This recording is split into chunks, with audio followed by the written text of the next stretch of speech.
full court press. That's the focus of tonight's angle. During the NFL's Colin Kaepernick kneeling controversy, prominent NBA players came to his defense and supported his efforts.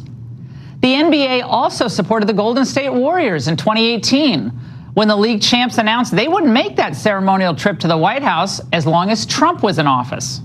Politics have always been part of players' lives, and I'm proud of the fact in this league that the players, our coaches, our owners feel comfortable expressing their political points of view. Well, we learned over the weekend the NBA's supposed love of free expression has its limits. The firestorm started on Friday when Houston Rockets general manager Daryl Morey tweeted this: "Fight for freedom. Stand with Hong Kong." Well, that innocuous tweet quickly drew the ire of the Chinese Communist regime. Their tentacles reach right across the ocean. It quickly moved to hit the NBA where it really hurts: the pocketbook. Suspending millions of dollars worth of franchise business, Beijing banned the Houston Rockets games from Chinese TV. Well, the Rockets owner and the NBA got the message and quickly groveled to their Chinese masters, moving to censure Morey for his tweet. And Rockets player James Harden, who's in Tokyo for a team practice, begged the Chinese for forgiveness. We apologize, we love China. We love, playing there. They show us the most important love. So, we appreciate them as a fan base, and we love everything, they're about. Everything they're about, really? Well, Morey, who risked getting permanently benched from management, dutifully obeyed and deleted his pro-Hong Kong tweet. Unbelievable.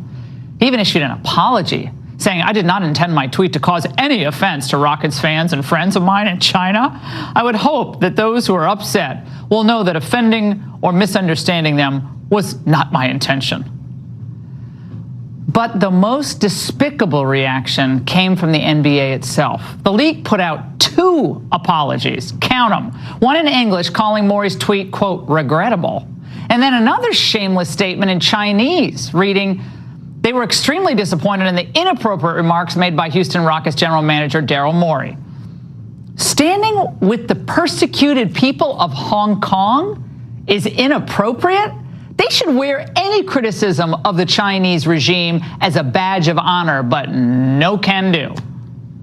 You know what? I also think it's funny to look back like 18 months or so to the self-righteous, pompous comments of NBA coaches who have no trouble trashing President Trump and even his voters. I think of bloviators like Spurs head coach, the uber-liberal Greg Popovich. I wonder what the people think about who voted for him, where their line is. Where does the morality and the decency kick in? One wonders what is in their heads. Our country's an embarrassment in the world. No, you're an embarrassment, Greg. You have the audacity to lecture us on morality as your league is standing with one of the most repressive regimes in the world? Are you kidding me? And did he speak out today in support of Morey? I don't think so, no. Still waiting for that. So you speak to and defend the rights of players to trash Trump, but when one of his NBA peers sends out a bland critique, pretty bland, of one of the most horrific dictatorships on the planet, suddenly it's crickets chirping everywhere. We do live in a difficult time. We all know the situation.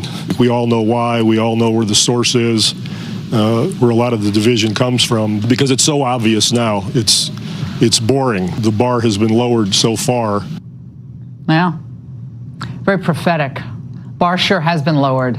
When the NBA stands more unequivocally for the hammer and sickle than it does for the red, white, and blue. Or is it just all about money?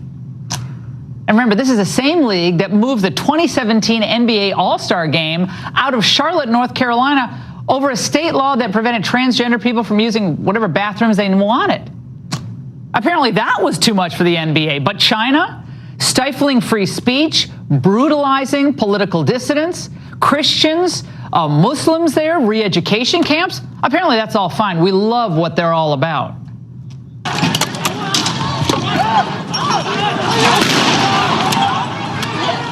If the NBA wanted to use games as a tool of social change, wouldn't it be appropriate to cancel the games? Their horrendous human rights record, their persecution and imprisonment of dissidents and anyone really who speaks their conscience and perhaps against the ruling regime. Wouldn't that be a nice change? I never imagined this could happen in the 21st century. Innocent people subjected to cuffs on their hands, shackles, and black hoods over their heads. Every day they'd toss us a little bread and water so that we didn't die.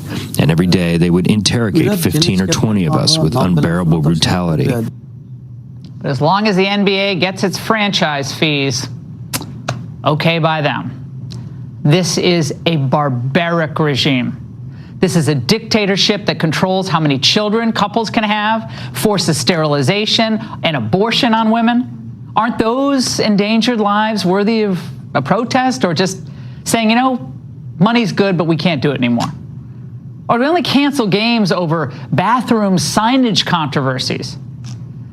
The NBA is quick to virtue signal when it costs them nothing.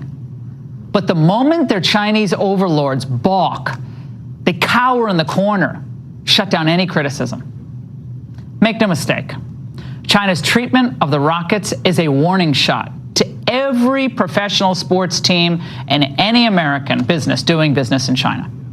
Play by their rules or you will be punished. Just today, China scrubbed all social media references and access to the show South Park in their country. The day after the show dared to criticize China's mass detention and torture programs.